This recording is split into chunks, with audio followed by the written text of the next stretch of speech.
आज की ये मुख्तसर वीडियो बराह रास्त सेनेटर इरफान सिद्दीकी साहब से मुखातिब होना है।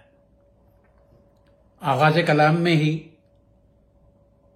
इरफान सिद्दीकी साहब आपका शुक्रिया अदा करूं रेडियो पाकिस्तान के तमाम पेंशनर्स की तरफ से, जिनमें बुजुर्ग लोग भी शामिल हैं, बेवाएं भी शामिल हैं, यतीम बच्चे भी शामिल हैं।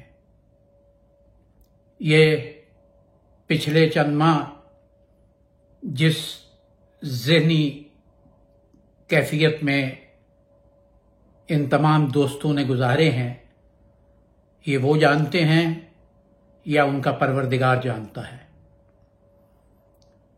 अल्लाह ताला इज्जत देने के लिए भी लोगों को मुंतखब करता है और जिल्लत के लिए भी करता है। आप हमारे उन दोस्तों में से हैं, उन कराबतदारों में से हैं, बल्कि जिन्होंने एक तवील अरसा रेडियो में गुजारा, बल्कि अब भी आप रेडियो में ही हैं।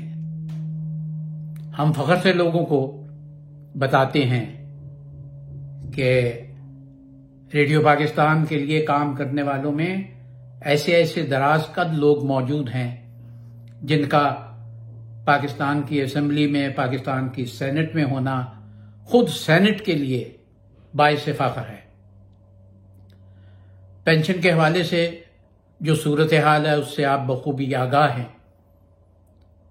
मेरे जैसा आदमी जो अपने आप को आज भी 30 बरस से बरतानिया में रहने के बावजूद और आलमी नशरियाती इदारों में काम करने के बावजूद आज भी फर्जंदे रेडियो कहता है, और मेरे दोस्त मुझे ये कहते हैं कि तुमने बाहर आराम से सुकून की जिंदगी में बैठे हुए अपने आप को पेंशनर्स की वजह से किस अजाब में डाला है, तो मैं उन्हें कहता हूं ये अजाब नहीं है, ये तो अल्लाह ने मुझे मुंतखब किया है।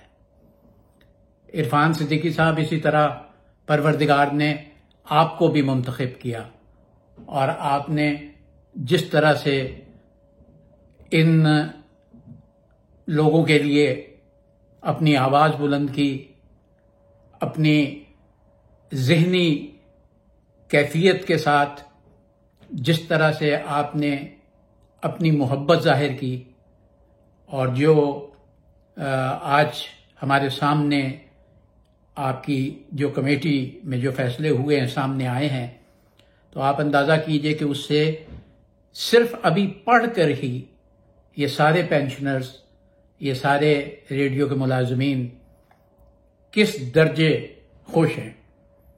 अल्लाह ताला आपको मजीद इज्जत दे। रेडियो आपका इदारा है, रेडियो हमारा भी इदारा है। पाकिस्तान के जो मईशी सूरत हाल है उसमें किसी चीज का हम तकाजा नहीं कर रहे, हम सिर्फ वो पेंशन मांग रहे हैं जो हमें मिल रही है। हम तो पेंशन में इजाफा भी नहीं चाहते।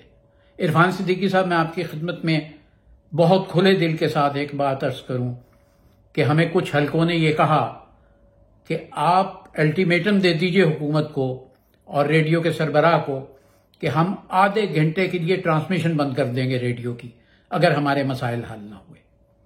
हमने साफ इनकार कर दिया कि रेडियो के लोगों ने कभी भी ना तो कानून को हाथ में लिया है और ना कोई मसला इस तरह से पैदा किया है। हम तो वो लोग हैं जिन्होंने 1947 में जब पाकिस्तान बना तो पहली आवाज ही रेडियो की थी जिसने मुसलमानों को यह पैगाम पहुंचाया कि पाकिस्तान बन गया है।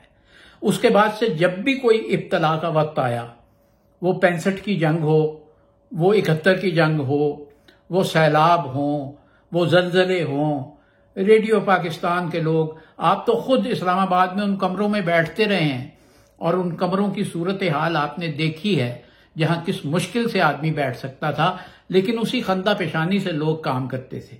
आप भी हमारे उसी काफिले में शामिल थे, बल्कि शामिल हैं।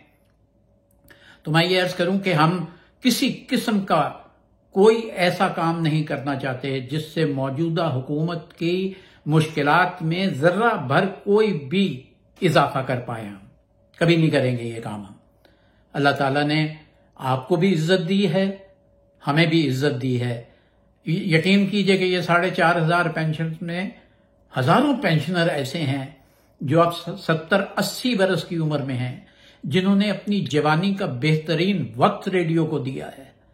ये किन अजाब में, किन मुश्किलात में गिरफ्तार रहे हैं, और आज सिर्फ इतना पढ़ के, इतना सुन के कि आपकी सरबराही में कमेटी ने ये तजवीज किया है, इन्हें ऐसे लग रहा है जैसे इनका पेंशन का मसला बिल्कुल हल हो गया है। मैं बहुत मुख्तसरन आपसे बात करना चाहता था। हम लोग तनकीद तो जरूर करते हैं, लेकिन तारीफ करने में बड़े बखील हैं बाज़ औक़ात। लेकिन नहीं, हम सब आपका शुक्रिया अदा करते हैं और हमें यकीन है कि आप इंशाअल्लाह मुस्तकबिल में भी जिस तरह आज ख्याल रखा है, आइंदा भी अपने रेडियो के लोगों का ख्याल रखेंगे। परवरदिगार आपको बहुत खुशो खुर्रम रखे और आपकी इज्जत में मजीद इजाफा करे, और रेडियो को कोई ऐसा सरबराह दे दीजिए खुदा के लिए जो रेडियो को जानता हो, जिसने कभी रेडियो का माइक्रोफोन देखा हो, जिसने कभी रेडियो का जिंदगी में स्टूडियो देखा हो। हमें बाबुओं से निजात दिला दीजिए तो अल्लाह ताला आपकी जिंदगी में इतनी खुशियां लाएगा कि आप सोच भी नहीं सकेंगे। सलामत रहिए। खुदा हाफिज व नासिर।